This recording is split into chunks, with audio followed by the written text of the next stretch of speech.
No sé si se dice salud, ¿Eh? pero bueno, No, es un. Como me atraganté. Como un hipo. único. Obvio, nos pasa todo, más vale.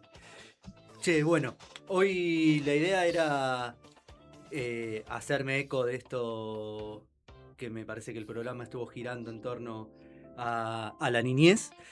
Y entonces traje la columna de un poeta uruguayo muy conocido, que es Mario Benedetti. Y bueno, como hacemos siempre, intentar conocer un poco de su biografía de manera muy de sobrevuelo, sin profundizar demasiado, pero para tener una idea. Y traje un poema de él que habla sobre la niñez. Y también preparé la columna con una sorpresa al final, digamos, con un bonus extra A ver. de un poema que también habla sobre la niñez. Me animé a traer un poemita de un libro que es mío, que bueno, al finalizar la columna también se los comparto y cerramos en torno a estas ideas de la niñez y demás. Antes de empezar, tomo un sorbo de mate. Sí, tome. Le decimos a la gente 1552 1293. Hasta la 1 estamos. Pueden seguirse comunicando. Bien, gracias, perfecto. Bueno, Mario Benedetti entonces.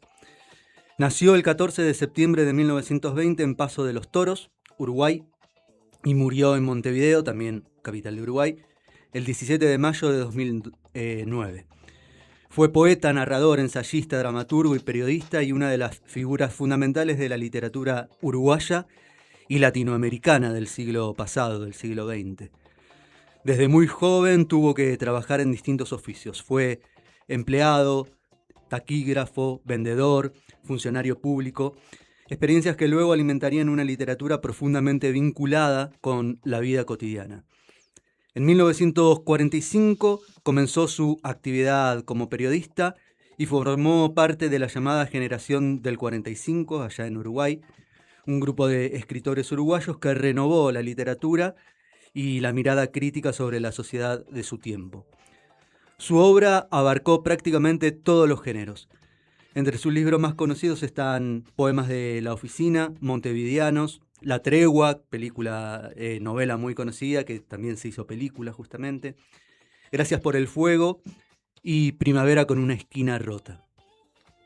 En su poesía convirtió en materia poética aquello que parecía pequeño y cotidiano: el amor, la soledad, el trabajo, la amistad, la esperanza y el paso del tiempo, y también, claramente, el compromiso político que Benedetti tuvo a lo largo de toda su vida. Uh-huh. En 1973, tras el golpe de Estado en Uruguay, debió exiliarse y vivió durante varios años en distintos países, entre ellos Argentina, también en Perú, en Cuba, finalmente en España. El exilio, como a todas las personas que lo sufren, dejó una huella profunda en su obra y en su vida. Quizás una de las claves de su enorme popularidad esté en esa capacidad para hablar de cosas complejas con un lenguaje cercano, sencillo y profundamente humano. Sus poemas fueron además musicalizados e interpretados por numerosos artistas, llevando su poesía mucho más allá de los libros y contribuyendo a esta característica de que sea un escritor, un poeta muy popular, muy reconocido, muy leído. Benedetti consiguió algo poco frecuente: que la poesía pudiera hablarle a la gente común y directamente a la vida cotidiana de millones y millones de personas. Quizás por eso sus versos siguen circulando, siendo leídos, recitados, compartidos, como si fuesen escritos para cada uno de nosotros. Como les dije, en el año 2009, precisamente un 17 de mayo, Benedetti falleció en Montevideo.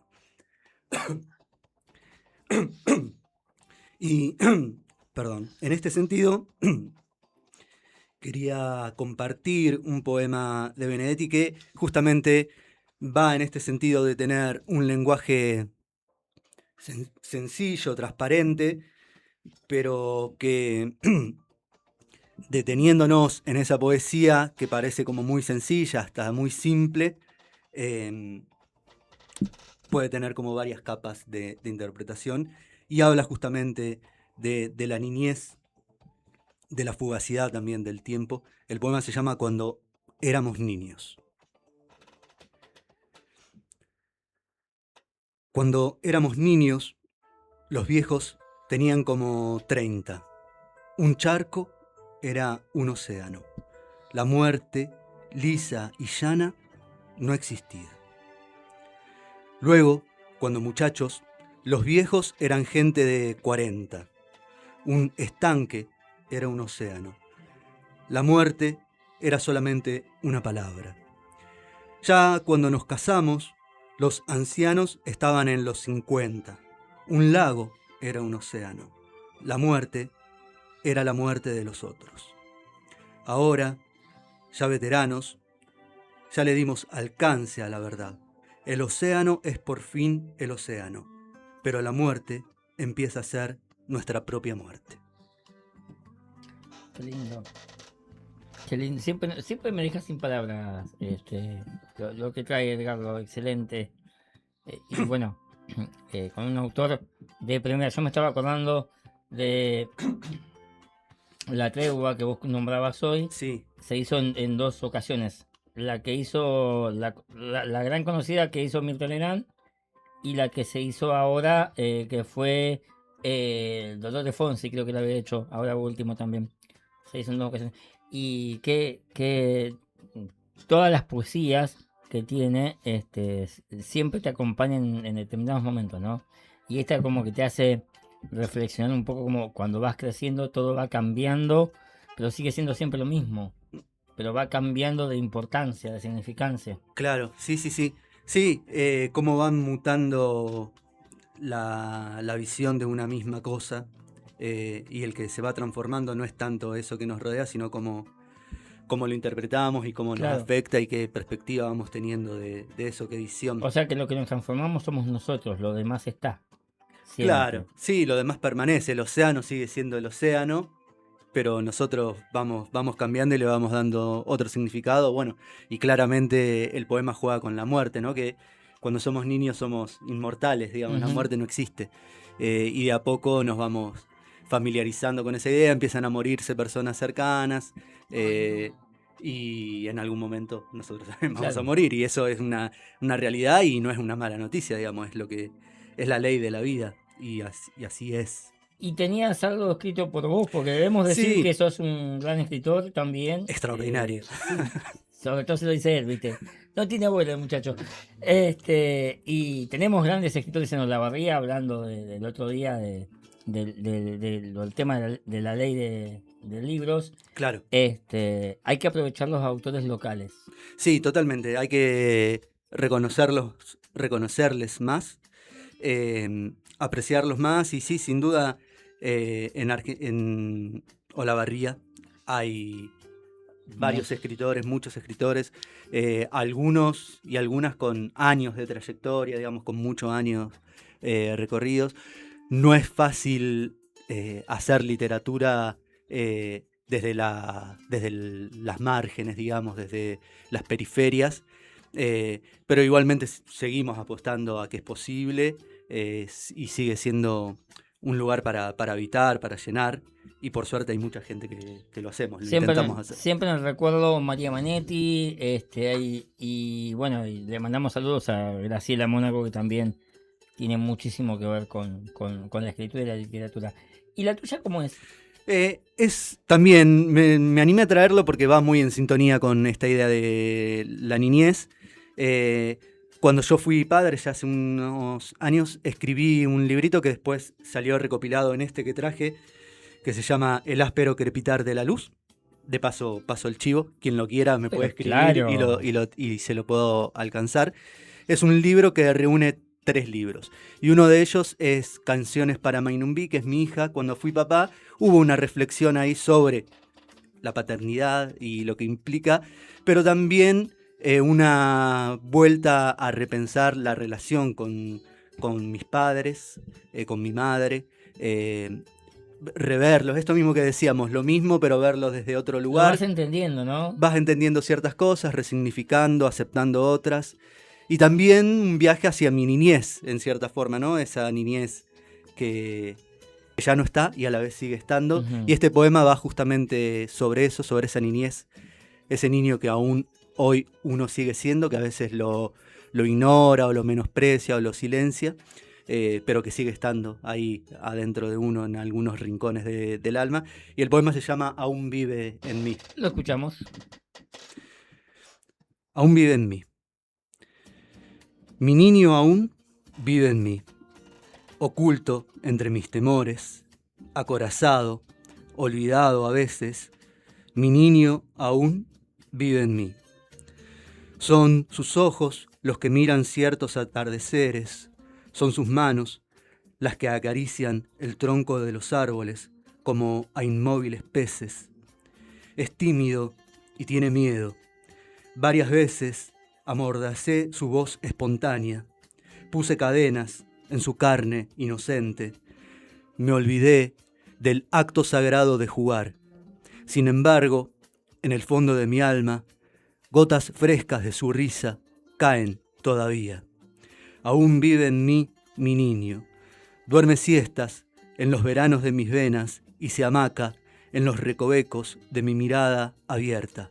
Aún vive en mí mi niño. Qué lindo. Qué lindo. ¿En qué te Gracias. inspiras para poder escribir? ¿Cómo llega la poesía? ¿Cómo... No, ¿Dónde? este puntual fue con esto que les decía de ese cambio vital. Y después es muy variado y intento con... A veces quedo rengo en el intento, pero no depender exclusivamente de la inspiración, digamos que es como bastante fluctuante. Pero tampoco tengo una gran disciplina de escribir todos los Ah, días y demás. No sé, la inspiración a veces está y a veces no.